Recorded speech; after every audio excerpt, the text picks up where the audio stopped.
శ్రీనివాస్ గారు నమస్తే అండి. నమస్తే నమస్తే అండి ఆ, శ్రీకాంత్ గారు. చాలా రోజులు అయిపోయింది, ఎలక్షన్స్ వచ్చారు, మీరేమో ఫుల్ బిజీగా ఉన్నారు. మాట్లాడదామని సార్ ఎప్పటి నుంచో చూస్తున్నా, ఆల్మోస్ట్ 1 మంత్ నుంచి ట్రై చేస్తున్నా మీకోసం. సార్ సార్ ఆ, ఏం శ్రీనివాస్ గారు ఎలా ఉందండి అంటే ఇప్పుడు ఆ, మనం రకరకాల పొత్తులు చూసాం కదా.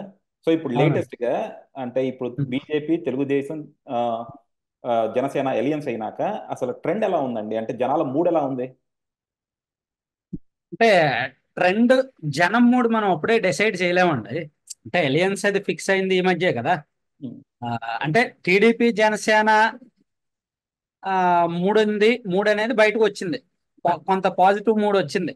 అయితే బీజేపీతో కూడా వీళ్ళు కలిసిన తర్వాత ఆ పాజిటివ్ నెగిటివ్ అయిందా లేదంటే, ఎందుకంటే బీజేపీ మీద ఈ రాష్ట్రంలో చాలా మందికి కోపం ఉంది. ఉమ్, వైఎస్ఆర్ కాంగ్రెస్ పార్టీ ఏం తప్పులు చేసినా దానిలో బీజేపీ పాపం కూడా వాటా కూడా ఉంటదని చాలా మంది అనుకుంటున్నారు. ఉమ్. సో ఆ ఎఫెక్ట్ ఏమైనా పొత్తుల మీద పడుతుందా అనేది చూడాలండి. ఒక 1 వీక్ లో మనకి పాల్సి వస్తుంది. కానీ చాలా మంది అంటే కొంతమంది, నేను ఎన్ఆర్ఐస్ తో మాట్లాడుతున్నా అండి. ఎన్ఆర్ఐస్ తో సార్. మాట్లాడుతుంటే వాళ్ళందరూ అనేది ఏంటంటే, మీరందరూ ఇక్కడ కూర్చొని బీజేపీ మీద ఆంధ్రులంతా లేకపోతే ఏదో నెగిటివ్ గా ఉందనుకుంటున్నారు కానీ బీజేపీ ఉం. మీద ఏమంత నెగిటివ్ గా లేదు అసలు. ఎప్పుడైతే రామ్ మందిరం నిర్మించాడో అప్పటి నుంచి ఉం. జనాలకి బీజేపీ మీద విపరీతమైన పాజిటివ్ వచ్చింది అంటున్నారు. ఎంతపటికి నిజం సార్ అది? అంటే రామ మందిరం సెంటిమెంట్ అంత పనిచేయదండి. అయోధ్య రామ మందిరం సెంటిమెంట్ అనేది కొత్తగా జనంలోకి ఎక్కించింది కాదు. అది కొన్ని 30 సంవత్సరాల నుంచి ఉన్న ఎమోషన్. సో దాన్ని రామ మందిరం నిర్మించినంత మాత్రాన్ని బీజేపీకి ఓట్లు వస్తాయనుకోవడం పాపమే. నేను ఇప్పుడు చెప్తున్నానుగా, మన వీడియో రికార్డ్ అయి ఉంటది కదా. ఉత్తరప్రదేశ్ కదా, రామ మందిరం లొకేటెడ్ ఉత్తరప్రదేశ్ కదా. ఉత్తరప్రదేశ్ లో గత ఎన్నికల్లో బీజేపీ అండ్ అలయన్స్ కి 76 సీట్లో 79 వచ్చాయి. నాకు కరెక్ట్ గుర్తులేదు కానీ 76 79 వచ్చాయి. నెక్స్ట్ ఎలక్షన్స్ లో తగ్గుతాయి. 2019లో వచ్చిన సీట్ల కంటే ఒక 4 5 తగ్గుతాయి. అది చూడండి. అలాగే రామ మందిరం సెంటిమెంట్ ఉండొచ్చుగాక, జనంలో టాక్ వరకు ఉండొచ్చుగాక, కానీ 10 సంవత్సరాల పాటు అధికారంలో ఉన్నారన్న వ్యతిరేకత ముందు రామ మందిరం సెంటిమెంట్ పెద్దగా పనిచేయకపోవచ్చు. అలాగే మన ఆంధ్రప్రదేశ్ లాంటి రాష్ట్రంలో అస్సలు అది ఉండదండి. ఆంధ్రప్రదేశ్ లో ఏముండదు.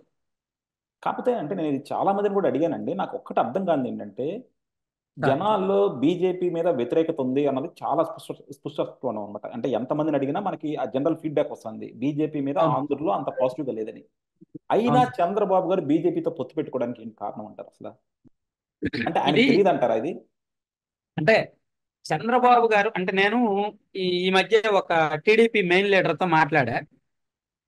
వాళ్ళు చంద్రబాబు గారు ఢిల్లీ వెళ్లే ముందు, ఇప్పుడు కాదు, అమిత్ షా గారి దగ్గరకు ఫస్ట్ వెళ్ళారు చూడండి, 15 డేస్ బ్యాక్, ఉమ్, 15 20 డేస్ బ్యాక్ వెళ్ళినప్పుడు ఢిల్లీ వెళ్లే ముందు ఆయన టీడీపీలో కొంతమంది సీనియర్ లీడర్స్ తో మాట్లాడారు. అప్పుడు ఆ మీటింగ్ లో ఉన్న one of the main leader తో నేను మాట్లాడాను. కలిసి ఆఫ్ ద రికార్డ్ మాట్లాడే సందర్భంలో ఏం చెప్పారంటే, చంద్రబాబు గారికి యాక్చువల్లీ బీజేపీతో కలవడం ఇష్టం లేదు. ఎందుకు ఇష్టం లేదంటే, ప్రభుత్వం మీద ఉన్న వ్యతిరేకంగా ఉన్న ముస్లిమ్స్ అండ్ మైనారిటీ వర్గాలు బీజేపీకి వ్యతిరేకం కాబట్టి వాళ్ళు టీడీపీ వైపు పాజిటివ్ గా రావాలనుకున్నా రారు. అలాగే వైసీపీ మీద ఉన్న వ్యతిరేకత కూడా బీజేపీ మీద కూడా కొంత ఉంది కాబట్టి టీడీపీకి జనసేనకి కొంత డ్యామేజే ఓటింగ్ పరంగా. అందుకే చంద్రబాబు గారికి ఇష్టం లేదు. కానీ ఇక్కడ ఒక కీలకమైన అంశం ఏంటంటే, బూత్ లెవెల్లో వైఎస్ఆర్ కాంగ్రెస్ పార్టీ ఒక స్ట్రక్చర్ నిర్మించింది. ఒక వ్యవస్థ, ఒక బలమైన వ్యవస్థని బూత్ లెవెల్లో నిర్మించింది వైసీపీ. వాళ్ళు వాలంటీరు, గృహసారథులు, అలాగే ఒక ప్రైవేట్ సైన్యం, ఐపాక్ ప్రైవేట్ సైన్యం, వాళ్ళతో పాటు పోలీసులు, ఆ స్థానికంగా సచివాలయ అధికారులు, వాళ్ళు వీళ్ళు మొత్తం అందరూ కూడా మనం ఎంత కాదనుకున్నా సరే 70% మంది వైసీపీకి అనుకూలమే. సో ఈ రాష్ట్రంలో ఉన్న మొత్తం పోలింగ్ బూతుల్లో 70% పోలింగ్ బూతులు పూర్తిగా వైసీపీ కంట్రోల్లో ఉన్నట్టు. సో మనం ఏదైనా కష్టం వస్తే ఎవరికి చెప్పుకుంటామండి? పోలీసులకు చెప్పుకుంటాం. పోలీసులు వాళ్ళ కంట్రోల్లో ఉంటాయి. మనం ఏదైనా కంప్లైంట్ చేయాలంటే ఈసీకి కంప్లైంట్ చేస్తాం. ఈసీ కూడా మేనేజ్ అయితే. సో వైసీపీ ఇంత బలమైన వ్యవస్థను నిర్మించింది. ఆ వ్యవస్థను ఢీ కొట్టాలంటే, లేదా ఆ వ్యవస్థను పడగొట్టాలంటే, లేదా ఆ వ్యవస్థకు పోటీగా మరో వ్యవస్థ నిర్మించాలి అంటే కేంద్రంలో అధికారంలో ఉన్న అతిపెద్ద శక్తి ఈ దేశంలో అతిపెద్ద రాజకీయ శక్తి. జగన్మోహన్ రెడ్డి గారి కంటే ఎక్కువ వ్యవస్థల్ని మేనేజ్ చేయగల శక్తి పెద్దన్న. వ్యవస్థలు మేనేజ్ చేయడంలో ఈ జగన్మోహన్ రెడ్డి గారు బీజేపీ అనేది ఒక పెద్దన్న పాత్ర. అంటే when compare with system management, booth level management. So అందుకు బీజేపీ సపోర్ట్ తీసుకున్నాను. సో వైసీపీ స్ట్రక్చర్ ని డిస్టర్బ్ చేయడానికి, వైఎస్ఆర్ కాంగ్రెస్ పార్టీని ఒక ఆల్టర్నేటివ్ నిర్మించడానికి, అందుకే బీజేపీతో పొత్తు తప్ప ఏదో ఓట్లు వస్తాయనో అది ఇది కాదు. వైసీపీ నిర్మించిన స్ట్రక్చర్ కోసం అంతే. ఓకే, వైసీపీ నిర్మించిన స్ట్రక్చర్ ని ఢీ కొట్టుకోవడానికి వీళ్ళకి ఇంకో పార్లమెంట్ స్ట్రక్చర్ కావాలి కాబట్టి బీజేపీతో పొత్తు పెట్టుకున్నారు అంటారు. ఒకటి ఢీ కొట్టడం, లేదా వీళ్ళు ఆల్టర్నేటివ్ గా ఇంకోటి నిర్మించడం, రెండిట్లో ఏదైనా కావచ్చు. నాకు తెలిసి ఢీ కొట్టడానికే అనుకోవచ్చు. ఓకే శ్రీనివాస్ గారు, అంటే ఇప్పుడు ఓకే బీజేపీ పొత్తు ఇదంతా ఓకే. ఇంకోటి కాకపోతే ఏంటంటే ఇప్పుడు ఎలక్షన్స్ వస్తున్నాయి కాబట్టి అందరూ కూడా రకరకాల సర్వేలు చేస్తా ఉన్నారు. నేను కూడా మీ కొన్ని వీడియోలు చూశాను, మీరు కూడా సర్వేల మీద రకరకాల కామెంట్లు చేశారు. నాకు అంటే జనరల్ గా ఇప్పుడు దాని మీద డిఫరెంట్ క్వశ్చన్స్ అడుగుదామండి. మెయిన్ క్వశ్చన్ ఏంటంటే, అంటే మీకున్న ఇన్ఫర్మేషన్ ప్రకారం, మీకున్న నాలెడ్జ్ ప్రకారం, లేకపోతే మీరు మిగతా వాళ్ళతో మాట్లాడిన దాని ప్రకారం రేపొద్దున ఏ గవర్నమెంట్ రాకపోతుంది? అంటే గవర్నమెంట్ ఒకటండి, గవర్నమెంట్ ఏమొస్తుంది అనేది ఇప్పుడు చెప్పడం తొందర అవుద్దండి. ఎప్పుడైనా సరే ఎలక్షన్స్ కి ఒక 1 వీక్ ముందు ఒక ట్రెండ్, ఒక వేవ్ వస్తుందండి. ఎప్పుడైనా ఏ ఎలక్షన్ అయినా సరే, నేను 2004 ఎలక్షన్స్ నుంచి చూస్తున్నాను. నా ఏజ్ ఇప్పుడు 36 సంవత్సరాలు. నేను 2004 ఎలక్షన్స్ నుంచి కూడా పాలిటిక్స్ ని అబ్జర్వ్ చేయడం మొదలుపెట్టాను. సో అప్పుడు నేను ఇంటర్మీడియట్, నాకు కొంచెం ఏజ్ ఉంది అప్పుడు. సో అప్పటి నుంచి అబ్జర్వ్ చేయడం మొదలు పెడితే 2009 ఎలక్షన్స్ ని చాలా దగ్గరగా చూశాను. 2014, 19 ఇప్పుడు. సో మనం వేవ్ డిసైడ్ చేయాలి అంటే ఇప్పుడు మనం చెప్పలేం. ఏదైనా ఎలక్షన్స్ పోలింగ్ కి ఒక 1 వీక్ ముందు చెప్పేదే కరెక్ట్ అవుద్ది. అప్పుడు మాత్రమే ఒక వేవ్ వస్తుంది. తెలంగాణ ఎలక్షన్స్ కూడా నా నోటితో నేనే చాలా సందర్భాల్లో చెప్పా, కాంగ్రెస్ పార్టీకి మౌత్ టాక్ బాగుంది. నేను నా ఛానల్లో ఫూల్ కూడా అయ్యా. నా ఛానల్లో నన్ను చాలా మంది తిట్టారు కూడా. నేనేం చెప్పా, టిఆర్ఎస్ గవర్నమెంటే వచ్చే అవకాశం ఉంది. అంటే కాంగ్రెస్ పార్టీకి మౌత్ టాక్ బాగుంది. తెలంగాణలో ఏ 10 మందిని అడుగుతున్నా అందులో 6 7 కాంగ్రెస్ పార్టీ గురించే చెప్తున్నారు. కానీ అంతిమంగా ఓటు వేసేసరికి మాత్రం టిఆర్ఎస్కే వేస్తారు అని నేను అనుకుంటున్నా. సో టిఆర్ఎస్ కి మ్యాజిక్ ఫిగర్ వచ్చేస్తుంది. ఒకవేళ మ్యాజిక్ ఫిగర్ రాకపోయినా ఎంఐఎంతో కలిపి ప్రభుత్వాన్ని ఏర్పాటు చేసే బలం అయితే ఉంటది. కాబట్టి కాంగ్రెస్ పార్టీ అధికారంలోకి వచ్చే అవకాశం లేదని నా నోటితో నేనే చెప్పాను. కానీ ఎలక్షన్స్ కి 4 రోజుల ముందు నేనే ఒక వీడియో చేశాను, కాంగ్రెసే వస్తుంది, వేవ్ మారింది అని. సో అటువంటి వీడియోస్ చేసినప్పుడు నేను ఒక్కసారి చాలా సిగ్గుగా ఫీల్ అవుతాను. నా నోటితో నేనే అలా చెప్పి ఇప్పుడు నేనే అలా చెప్పాల్సి వస్తుంది అని. అంటే అది వేవ్ అండి. వేవ్ దాన్ని ఇప్పుడు మళ్ళీ చెప్తున్నాను కదా, వైసీపీ మీద విపరీతమైన వ్యతిరేకత ఉంది. వైఎస్ఆర్ ఏ ఒక్కరిని కదిపినా వైసీపీకి అనుకూలంగా మాట్లాడట్లా. చివరికి ఒక భవన నిర్మాణ కార్మికుడు వాళ్ళ ఇంటికి ఏదో ఒక సంక్షేమ పథకం రూపంలో లబ్ధి వెళ్తుంది, కానీ అతన్ని అడిగినా సరే వైసీపీకి ఓటేస్తామని చెప్పట్లా. ఎవరిని అడిగినా వైసీపీకి వేస్తాము, వైసీపీకి పాజిటివ్గా అయితే చెప్పట్లా. సో అందుకని జనం టాక్, పబ్లిక్ టాక్నే తీసుకుంటే వైసీపీ గవర్నమెంట్ రాదు, వచ్చే ఛాన్స్ లేదు. కానీ ఏమో ఏదైనా చేయొచ్చు. జగన్మోహన్ రెడ్డి గారిని అంత తక్కువ అంచనా వేయలేం. ఆయన నాకు తెలిసినంత వరకు ఈ దేశంలోనే పాలిటిక్స్ చేయడంలో ఆయనే బెస్ట్ పొలిటీషియన్ అనుకుంటున్నాను నేనైతే. మేబీ ఏదైనా జరగవచ్చు. మీరు అంటే ఎలా అనుకుంటారండి? ఇప్పుడు మొన్నటి దాకా అంటే ప్రశాంత్ కిషోర్ అనుకుంటే నడిపించాడు కాబట్టి ఆయన గొప్ప పొలిటీషియన్ అయి ఉన్నారు. ఎందుకంటే మనం అదే జగన్మోహన్ రెడ్డి గారిని మనం 2014లో చూసాం. నేను ఎందుకు అంటున్నానంటే, జగన్మోహన్ రెడ్డి గారి దగ్గర ఒక డేటా అనలిటిక్స్ మెథడ్ అని, ఒక రాష్ట్రంలో 175 నియోజకవర్గాల్లో ఒక నియోజకవర్గంలో 300 పోలింగ్ బూత్లు ఉంటే, ఆ 300 పోలింగ్ బూత్ల్లో ఒక బూత్లో ఓటర్లను ఇన్ఫ్లుయెన్స్ చేసే వైసీపీ నాయకులు, టీడీపీ నాయకులు, న్యూట్రల్ వాళ్ళతో పాటు అక్కడ ఉండే ఆర్ఎంపీ డాక్టర్లు కావచ్చు, టీచర్లు కావచ్చు, వీళ్ళ అంటే బూత్ లెవెల్ డేటా అంటారు. ప్రతి బూత్ కి ఒక 10 పేజీలు మైన్యూట్ లెవెల్ డేటా వైసీపీ దగ్గర ఉంది. అంటే అటువంటి డేటా పాలిటిక్స్ లో చాలా ప్రభావం చూపిస్తుంది. సో వాళ్ళు దాన్ని యూజ్ చేసుకునే తీరు, వాళ్ళు ఇప్పుడు ఆల్రెడీ కుప్పం నియోజకవర్గం ఉంది. కుప్పంలో ఈ డేటాని యూజ్ చేసుకొని వాళ్ళు ఒక బూత్ లోకి వెళ్ళి ఒక లీడర్ని కలిసి నీకు 2 లక్షలు ఇస్తా, 3 లక్షలు ఇస్తా, 5 లక్షలు ఇస్తా అని ఆల్రెడీ బేరం పెడుతున్నారు. ఈ ఎలక్షన్స్ వరకు చేస్తే వైసీపీకి చెయ్యు, లేదా సైలెంట్ గా ఉండు అని పెడుతున్నారు. ఇలా వాళ్ళు చాలా నియోజకవర్గాల్లో ఇటువంటి మేనేజ్మెంట్స్ చేస్తున్నారు. కాబట్టి ఇటువంటి పాలిటిక్స్ మనం ఎప్పుడూ చూడాల. బూత్ లెవెల్లో లీడర్స్ ని ఐడెంటిఫై చేసి, ఓటర్లను ఇన్ఫ్లుయెన్స్ చేసే వాళ్ళని ఐడెంటిఫై చేసి వాళ్ళకు ఒక వాల్యూ కట్టి వాళ్ళకు డబ్బులు ఇవ్వడం అనేది ఎప్పుడా చూడాలి. అంతెందుకు పులివెందుల నియోజకవర్గంలో కూడా అలా బూత్ లెవెల్లో లీడర్స్ ని కొన్నారంట. మీకు ఈనాడులో వార్త కూడా వచ్చింది. గత నెలలో సొంత నియోజకవర్గంలోనే ఆయన నాయకుల్ని కొంటున్నారు అని ఈనాడులో వార్త వచ్చింది గత నెల. అంటే సో ఇది కొత్త ట్రెండ్ అండి. ఇది ఎటైనా వెళ్ళొచ్చు. సో అందుకే నేను అనేది, దేశంలో బెస్ట్ పొలిటీషియన్ అంటే నేను పొగడలేదు, అది పొగిడినట్టు అనుకుంటే పొరపాటు. లేదు దాని అంటే నేను అనుకోవడం ఏంటంటే మనం అందరం కూడా జగన్మోహన్ రెడ్డిని ఒక గొప్ప పొలిటీషియన్ అని చెప్పి ఒక ఇల్యూషన్ లో ఉంటున్నామేమో అనిపిస్తుంది. ఎందుకంటే ఇవన్నీ కూడా ప్రశాంత్ కిషోర్ తెచ్చిన విద్యలు అనమాట. ప్రశాంత్ కిషోర్ బీజేపీకి ఏమైతే చేశాడో, ఈ రోజు బీజేపీ స్ట్రక్చరల్ గా అంత స్ట్రాంగ్ ఎందుకుంది, ఆర్ఎస్ఎస్ తో పాటు ప్రశాంత్ కిషోర్ తెచ్చిన టెక్నికల్ స్ట్రక్చర్ కూడా అనమాట. సేమ్ అదే ఈ రోజు ప్రశాంత్ కిషోర్ వైఎస్ఆర్సీపీకి ఇచ్చాడు. వైఎస్ఆర్సీపీ 2019లో కూడా మన ఊర్లో ఆర్ఎంపీ డాక్టర్లనే కొన్నారు, మనకి చిన్న చిన్న ఇన్ఫ్లుయెన్సర్స్ ని కొన్నారు, రియల్ ఎస్టేట్ వాళ్ళని కొన్నారు, అందరినీ కొని వాళ్ళ పాజిటివ్ టాక్ స్ప్రెడ్ చేసుకోవడానికి ఉపయోగించుకున్నారు. అప్పుడు అది తెలుగుదేశం చేయలేకపోయింది. కానీ ఇప్పుడు తెలుగుదేశం కూడా అది చేస్తుంది. ఇందులో ఎవరు తక్కువ కాదు. తెలుగుదేశం కూడా లోకల్ ఇన్ఫ్లుయెన్సర్ని, మీడియా ఇన్ఫ్లుయెన్సర్ని అందరినీ కూడా హైర్ చేసుకుంటున్నారు వాళ్ళు. సో ఇంకా వైఎస్ఆర్సీపీకి ఆ ఎడ్జ్ ఉందని నేనైతే అనుకోవట్లేదు. మీరేమంటారు? అంటే నేనైతే 50-50, అంటే వీళ్ళు చేస్తున్నారు, వాళ్ళు చేస్తున్నారు. వీళ్ళ కెపాసిటీ వేరు, వాళ్ళ కెపాసిటీ వేరు. సో టీడీపీ ఇప్పుడు వరకు అయితే డబ్బులు తీయలేదు. నేను చాలా నియోజకవర్గాల్లో మాట్లాడా. టీడీపీ వాళ్ళు ఇప్పుడు వరకు డబ్బులు తీయలే.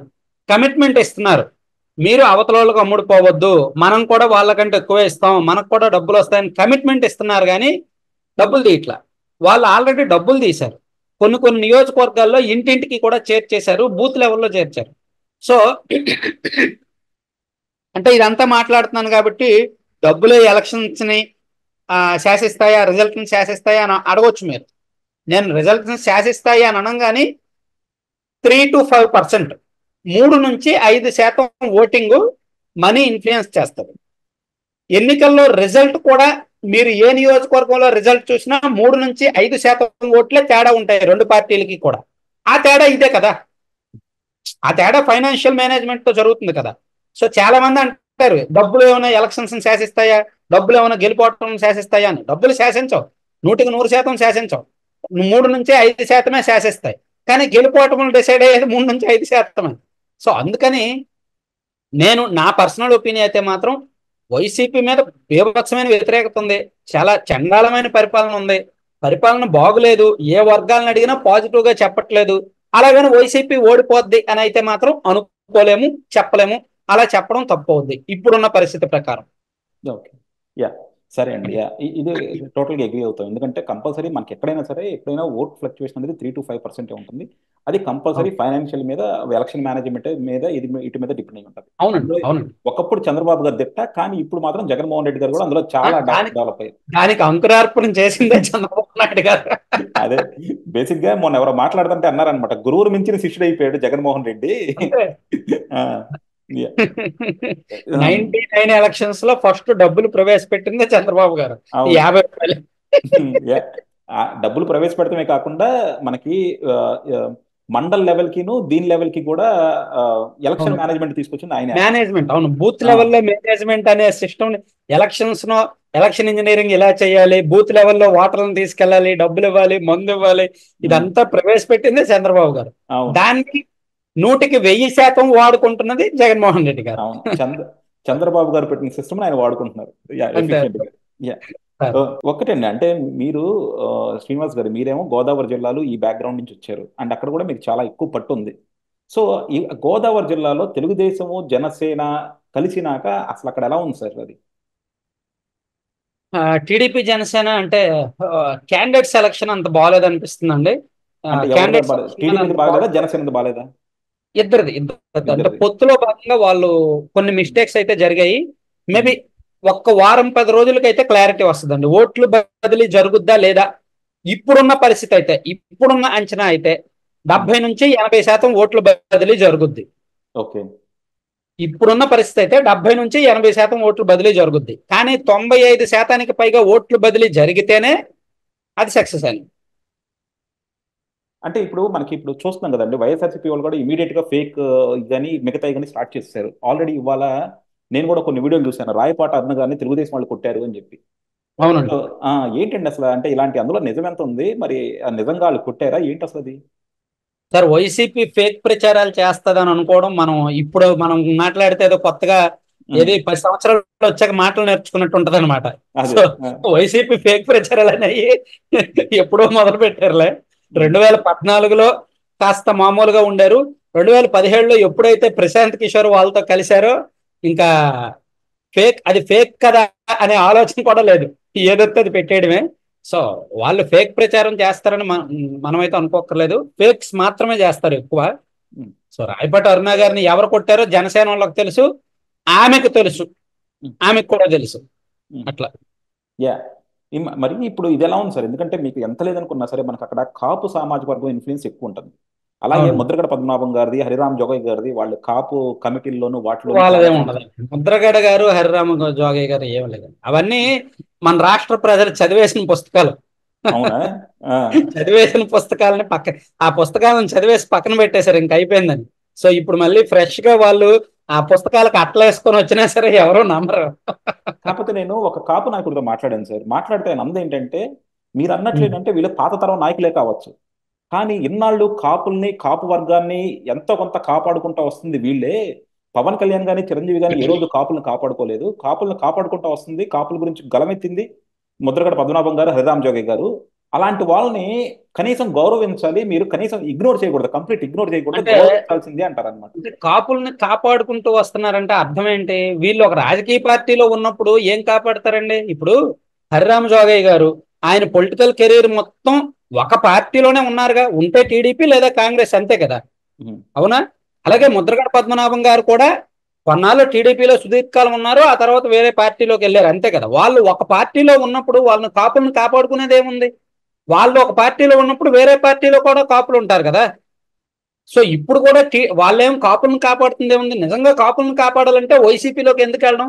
కాపులను కాపాడాలంటే వైసీపీ కాపులను కాపాడుకుంటారు తప్ప వాళ్ళు టీడీపీ కాపులను, జనసేన కాపులను కాపాడరు కదండి.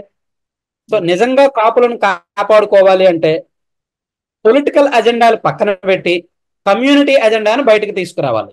కమ్యూనిటీ అజెండాను బయటకు తీసుకొచ్చినప్పుడు ఒక పార్టీ కోసం హిడెన్ గా, ఇంటర్నల్ గా పని చేయకూడదు. కానీ వీళ్ళు చేస్తున్నది బయటకు చెప్పడానికి కమ్యూనిటీ అజెండా ఉంటది, కానీ ఇంటర్నల్ గా మాత్రం ఒక పార్టీ ఇంటెన్షన్స్ ఉంటాయి. కాబట్టే సక్సెస్ అవ్వలేకపోయారు. సో మీరు నిజంగా కులాన్ని కాపాడుకుంటూ వస్తున్నారు అనేది అయితే నేను ఏకీభవించు. కానీ అది కరెక్ట్ కాదు. యా, ఎందుకంటే ముద్రగడ గారిని చూస్తే అండి, హరిరామ్ జోగి గారిని పక్కన పెట్టేసేయండి, ముద్రగడ గారు మాత్రం కాపు అనే ఉద్యమాన్నే ముందు పెట్టుకొని నడుపుతా ఉన్నారు. కాపు గురించి ఎప్పుడు మాట్లాడుతూ ఉన్నారు. మన తెలుగుదేశం గవర్నమెంట్ లో ఉన్నప్పుడు కూడా ఉద్యమం చేశారు.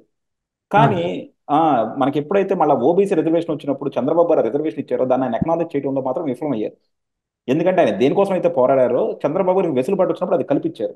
సో అది కల్పించినప్పుడు కూడా ఆయన అప్రిషియేట్ చేయలేకపోవడం వల్ల కొంతమంది అంటే న్యూట్రల్ కాపులు ఉంటారు చూసారా, అంటే ఎప్పుడైనా సరే కొంచెం అంటే పార్టీలకు అతీతంగా కొంచెం ఏది మంచి జరుగుతుంది ఏది చూసుకునే వాళ్ళలో కూడా ముద్రగడ గారు గౌరవం కోల్పోయినట్టు నాకు అనిపించింది. మీరేమంటారు? అంటే న్యూట్రల్ కాపులు అయితే ఒక కన్ఫ్యూజన్ లో ఉన్నారండి. హూ ఈజ్ బెటర్ అనే కన్ఫ్యూజన్ లో అయితే ఉన్నారు. ముద్రగడప గారి మీద అంత పాజిటివ్ ఒపీనియన్ తో వాళ్ళు లేరు. ఎప్పుడైతే ఆయన 2019లో వైసీపీ వచ్చాక ఉద్యమాన్ని వదిలేశాడో అప్పటి నుంచి ఇంకా లేరు, ఆయన మీద పాజిటివ్ ఒపీనియన్ లేదు. ఇప్పుడు నా ఫ్రెండ్ సర్కిల్లో కూడా చాలా మంది, మాది గోదావరి జిల్లాలో, నేను చదువుకున్నది సిఆర్ రెడ్డి కాలేజ్.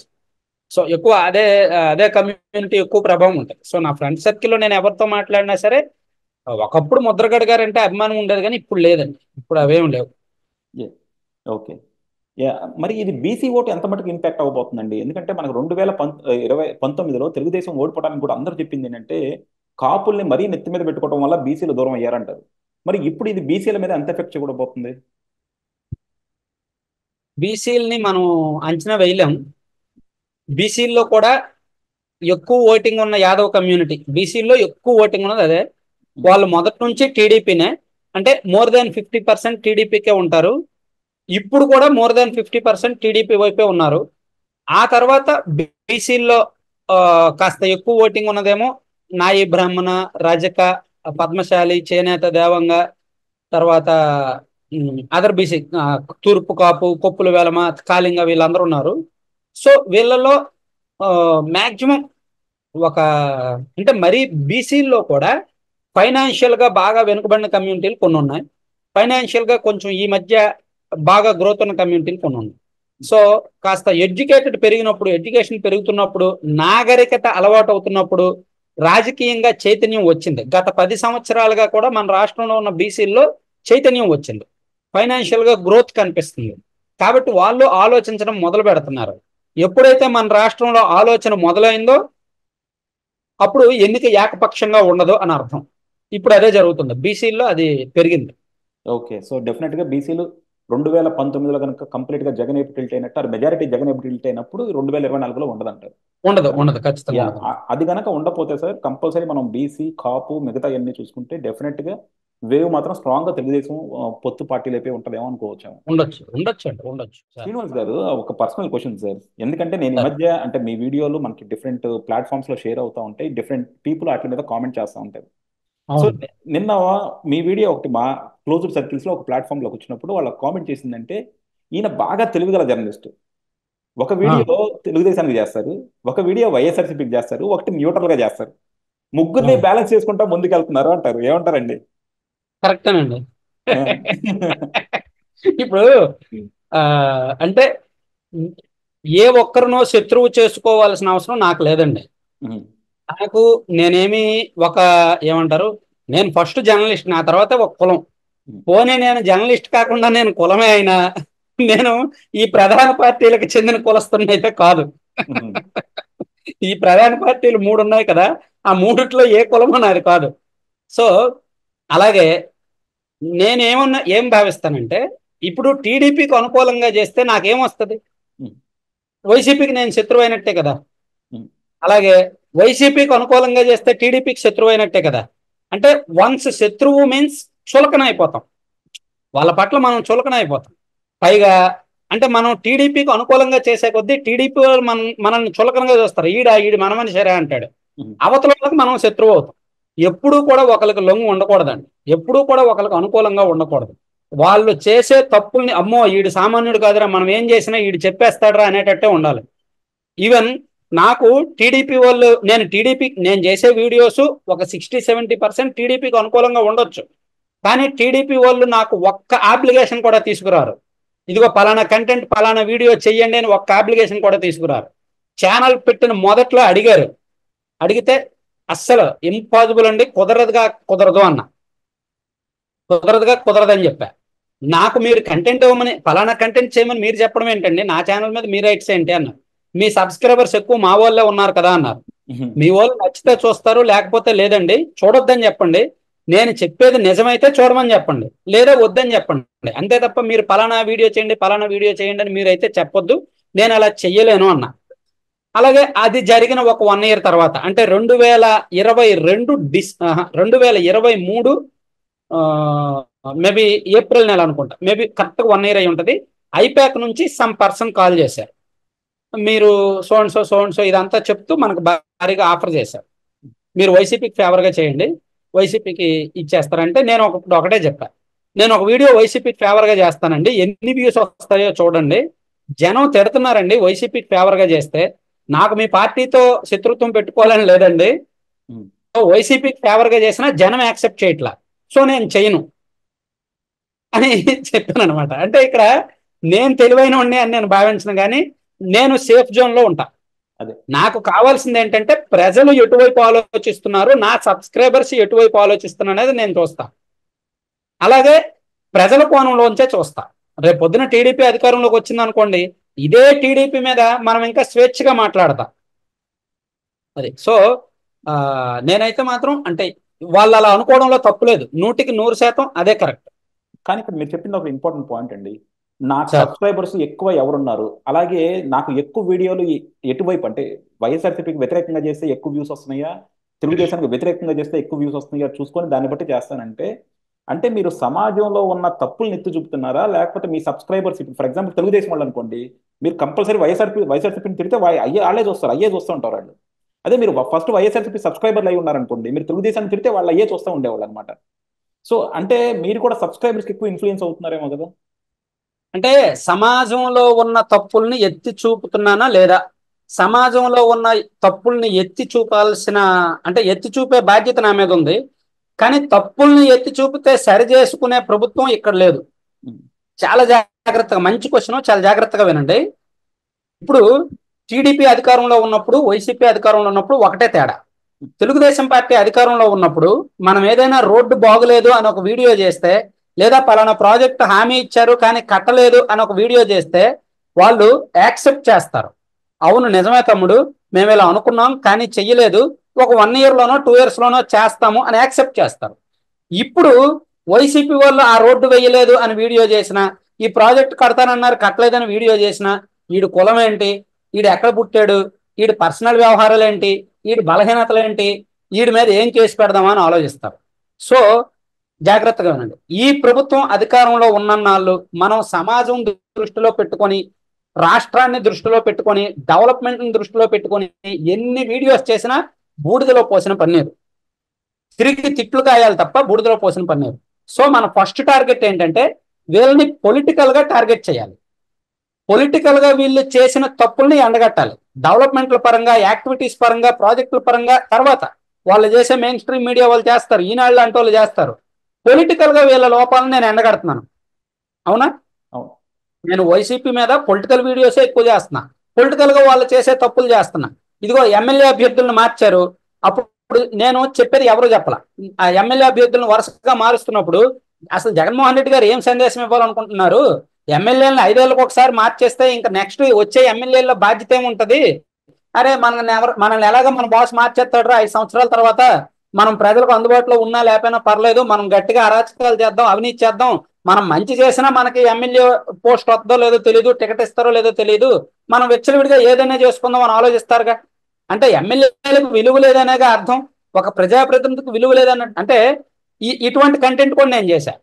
ఈ వీడియో నేను నా వీడియోస్ లో ఈ పాయింట్లు చెప్పా. అంటే నేను ఇక్కడ చెప్పబోయేది ఏంటంటే వైఎస్ఆర్ కాంగ్రెస్ పార్టీని రాజకీయంగా వాళ్ళు చేస్తున్న తప్పులను చెప్తున్నాను కాబట్టి నా సబ్స్క్రైబర్స్ ని ఎడ్యుకేట్ చేస్తున్నా.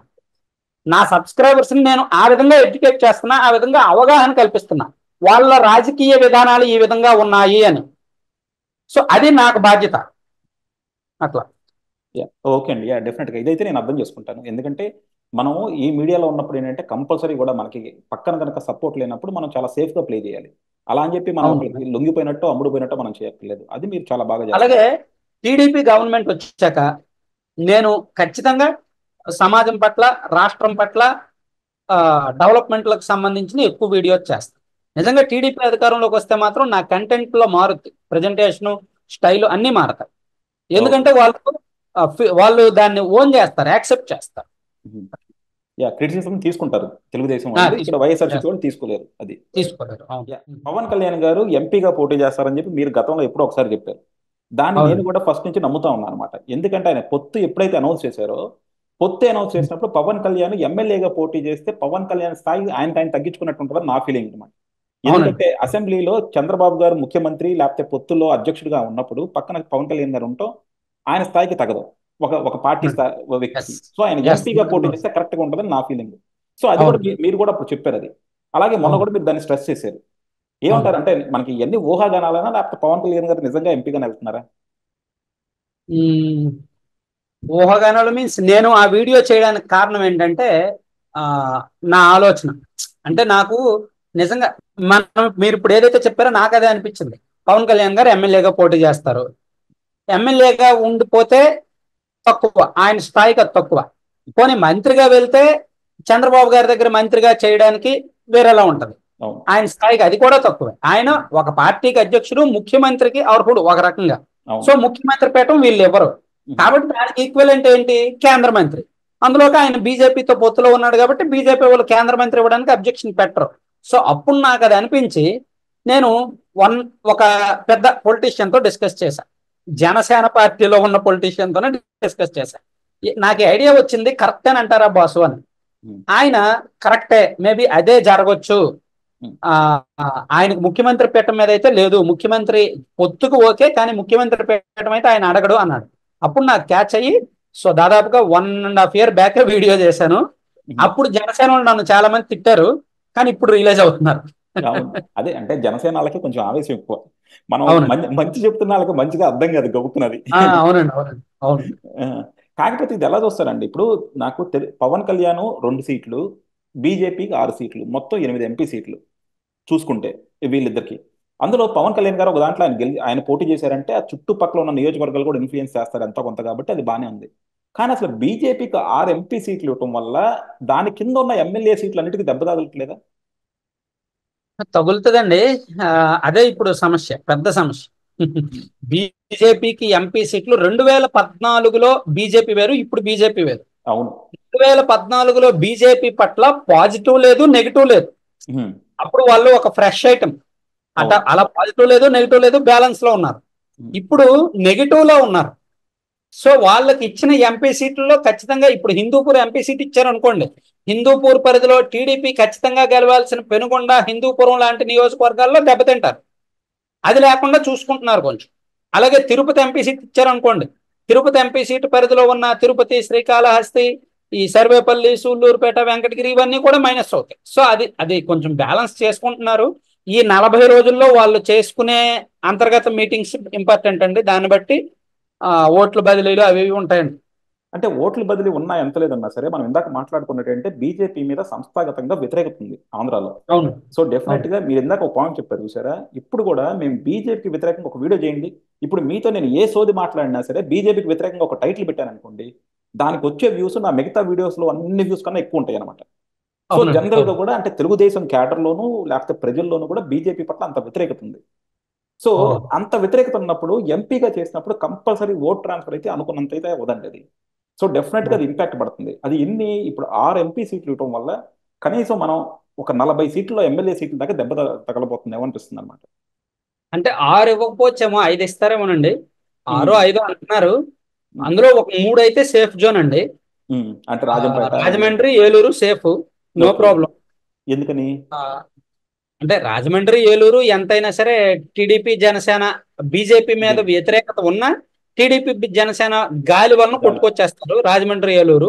ఉమ్, అరకంటే కొట్టడం కష్టం, అరకంటే YCP fixed vote bank. Okay. So Araku పోయినా పర్వాలేదు, కాకపోతే అరకు పార్లమెంట్ లో వీళ్ళు ఒక 2 3 ఎమ్మెల్యే సీట్లు ఎక్స్పెక్ట్ చేస్తున్నారు టీడీపీ, జనసేన వాళ్ళు. ఉమ్, మేబీ అది రావచ్చు, రాకపోవచ్చు. ఇంకా హిందూపూరు, తిరుపతి, రాజంపేట ఎలాగా పోద్ది. ఉమ్, రాజంపేట కిరణ్ కుమార్ రెడ్డి గారికి ఇచ్చినా సరే పోతుంది. అక్కడ ముస్లిం ఓట్ బ్యాంక్ ఎక్కువ ఉంది.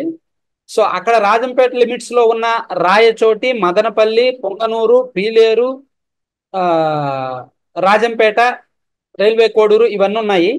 వీటిల్లో ఒక 3 సీట్లు టీడీపీ, జనసేన గెలుచుకున్నా ఎక్కువే. అంటే వాళ్ళకి ఇచ్చిన ఎంపీ సీట్లే రిస్కీ సీట్లు.